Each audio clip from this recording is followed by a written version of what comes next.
اعوذ باللہ من الشیطان الرجیم، بسم اللہ الرحمن الرحیم۔ میرے سامنے سورہ بروج کی آیات ہیں، بل ہوا قرآن مجید فی لوح محفوظ۔ یعنی جس طرح سے پروردگار جو وہ اس کا عرش مجید ہے، مجید کہتے ہیں بہت بزرگی والا، اتنی بزرگی والا کہ تم اس کے عرش تک نہیں، ہم اس کے آسمان تک نہیں پہنچ سکے تو اس کے عرش تک کہاں سے پہنچیں گے؟ ذو العرش المجید، وہ پروردگار، وہ اللہ رب العزت جو اتنے مجید بڑے عرش والا ہے، وہ پروردگار اپنے کلام میں یہ کہہ رہے ہیں کہ بل ہوا قرآن مجید فی لوح محفوظ۔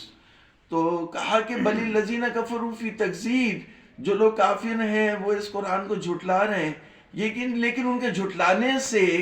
یا ان کے قرآن جلانے سے جو وہ قرآن کی بے حرمتی نہیں ہوگی، اس لیے کہ یہ جو ہم نے اتارا ہے یہ تو اس کا ایک عکس ہے، یہ اس کا ایک پرنٹ آؤٹ ہے، یہ اس کی کاپی ہے۔ اصل قرآن جو ہے وہ لوح محفوظ میں، جس طرح سے قرآن ناطق پردہ غیبت میں ہے، اس طرح سے اصل قرآن جو ہے وہ لوح محفوظ میں ہے، وہاں تک دشمنوں کی پہنچ نہیں ہو سکتی، لہٰذا تمہیں گھبرانے کی ضرورت نہیں ہے، نہ لڑنے کی ضرورت ہے۔ اگر کوئی قرآن جلائے گا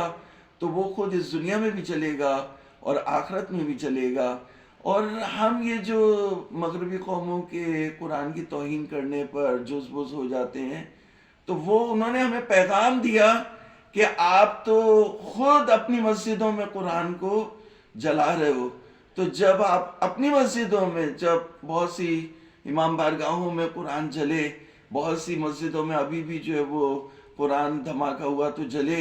تو کہا کہ جب تم اپنی مسجدوں میں قرآن جلا رہے ہو تو تم ہم پہ کیا اعتراض کر رہے ہو کہ ہم نے قرآن جلایا؟ تو بات یہ ہے کہ یہ قصہ جو ہے وہ دراز ہے، اور اس میں ہمیں جو ہے وہ یعنی کوئی عملی طور پر کچھ کرنے کی ضرورت نہیں ہے، اس لیے کہ اللہ رب العزت نے ارشاد فرمایا کہ قرآن لوح محفوظ میں ہے۔ ہاں البتہ یہ کہ ہمیں ان کو کلیریفائی کرنا چاہیے، ان کی مذمت کرنی چاہیے،